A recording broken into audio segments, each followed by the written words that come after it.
Welcome to Absolutely Essendon. Who would have thunk it? Can you believe it? The Dons got it done against Melbourne. I'm still getting over it. Essendon are 4-1, heading into round 6. Yes, I had to wipe my eyes also. And how good is it to have a coach? Essendon administration, you're spoiling us. We're going to get used to this. I think we'll talk a little bit about Brad Scott in today's episode. We'll come to that. Well, what do you want to kick off with? I just want to talk about how important absolutely Essendon has become for those that love a little punt. Because we picked the winning margin. Well, I did. All right, so you're making this about you. No, well, I just 27-point winners, and that's exactly what I said during our preview show.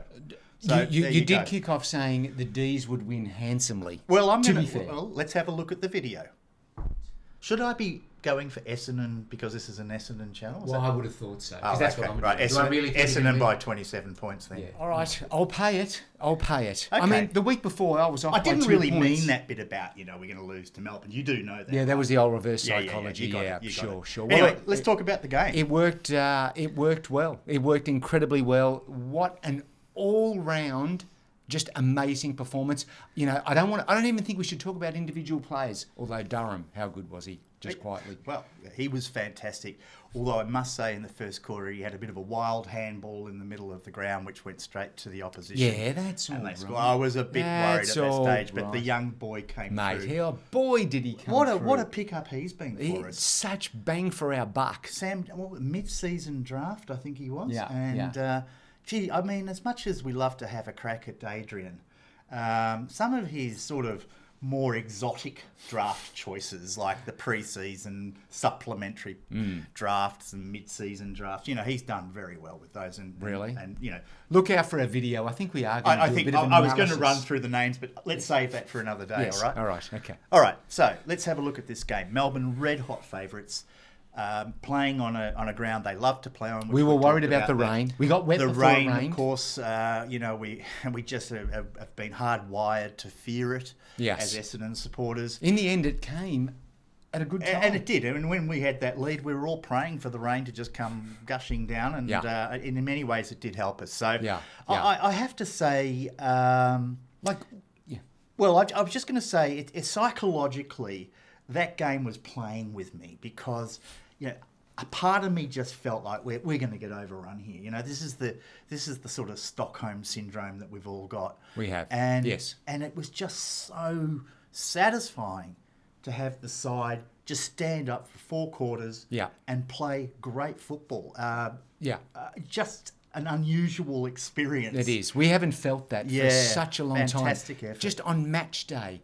This seemed like there was organisation, there was a strategy. Like they kicked 3 goals in a row, and I remember I started getting nervous. In the nether regions. Universally, Essendon supporters were going, come on, let's just wait and see what happens. Let's not get ahead of ourselves. Yeah, guys, I think we can get ahead of ourselves. Easy. No, I really do. Easy. I really do. No, I think I've seen enough to say that the squad's always been a good squad. Yeah, I know, but now it's all about what happens.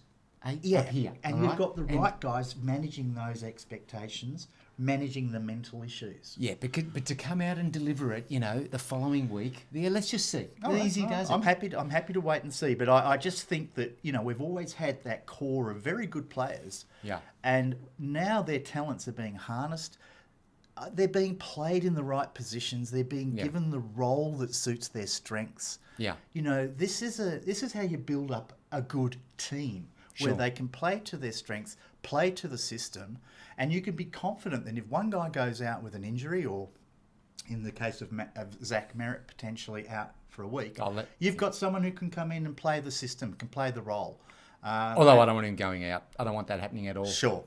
Lawyer up, Dons. Let's see. So is he? They've definitely appealed the. That's what I read just before we've gone live. Right. Okay. Anyway, Patrick Cripps' lawyer. Please let it be him. He's the only reason why Patrick Cripps has a Brownlow. But anyway, true. I loved every week we wonder where are the Essendon goals going to come from. Last week it was Jake Stringer, thank God. Langford turned up the week or two before. Yeah.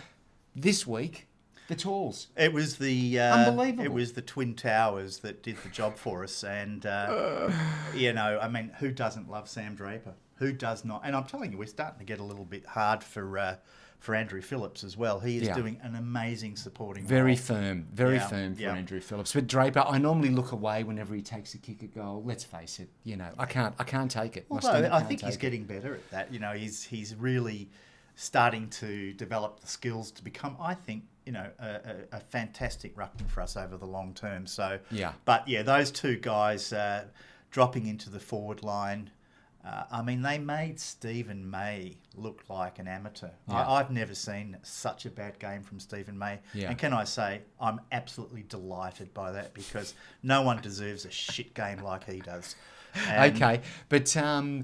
And you had Jake Melksham. He did all right for them. Ex-Essendon boy. Yeah, but I tell you, during the game, I was saying to a mate of mine, watch this. You'll float into the game, kick two worldies. Yeah, and then you won't see him for the rest of the game, and it's exactly what happened. And that's why we don't have him anymore because it was no big loss. Oh, that's a little harsh. But anyway, all the players we were worried about on the Demons side, especially Oliver, that was all managed very well, and he ended up racking. How many possessions did he get? That was the worst 42 disposal game. 42. 42. Because he had 2 at quarter time. Well, and that's the incredible thing. I think he had 20 in the last quarter. But, they're just 20. Little, like limp-wristed handballs to no one in particular. Okay. The guy, he tries to present himself as a Viking. But he really is. He's not that great. I don't get the... No, I'm sorry. But the guy doesn't hurt you. And then if someone can point to a passage of play during that game where he really carved us open, please send me the clip. Thank the Lord that wasn't happening, and it all came together. But it was an absolute masterclass of coaching. Just this feeling. Dons fans haven't had this feeling in quite some time to be on this position, second on the ladder. Seriously. Yeah, it's been, seriously. I think it's 2014 or 2013 was the last time we were in this position. It's been a while. And that was, going to come crumbling down with the fallout from the supplement saga. I think at that 2013 or 14, we were second on the ladder playing Hawthorn in around round 16. Yeah. And then I don't think we won a game thereafter. Yeah. But we are second on the ladder now. And it's a funny feeling, isn't it? Yeah, it really is. So we go into a big Anzac Day game. Look out for the match game preview. That's going to be a big one. Hopefully, it's with Zach Merritt. Yeah, well, look, we'll see what happens. But as I've said before, I think we've got coverage for him. If Ben Hobbs gets called up, he's been in fantastic touch in the VFL. Had another great. Oh, did he? Game on the weekend. Excellent. Although the VFL side lost by 40 points, I think, but he still had a very good game. But, I think the good thing about Brad Scott, you would have seen this if you'd watched the post-game press conference. Yeah. He said very emphatically, we're nowhere near where we want to be as a football team. On the back of that win.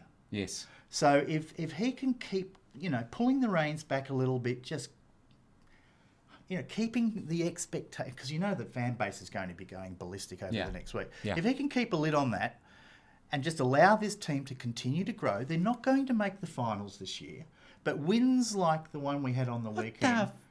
What are you talking about? Are you doing the reverse psychology discounting of that? Is that what's happening? All right, we'll finish sixth. Okay. Okay. There you go. But no, I just think we've got the core of a very good side. And you know what? None of our young up-and-comers have really featured yet. No. Cox, Reed, Sartis. It's good to see Martin get a couple of goals. Yeah, we've got a lot of young kids that are highly rated that are yet to, show us really what they can do. Yeah, true. If they if they come good, they're all coming into the side. So we've got a lot of upside in this team, and I'm really excited about it. We won't be playing finals, though, but next year. Oh, I don't...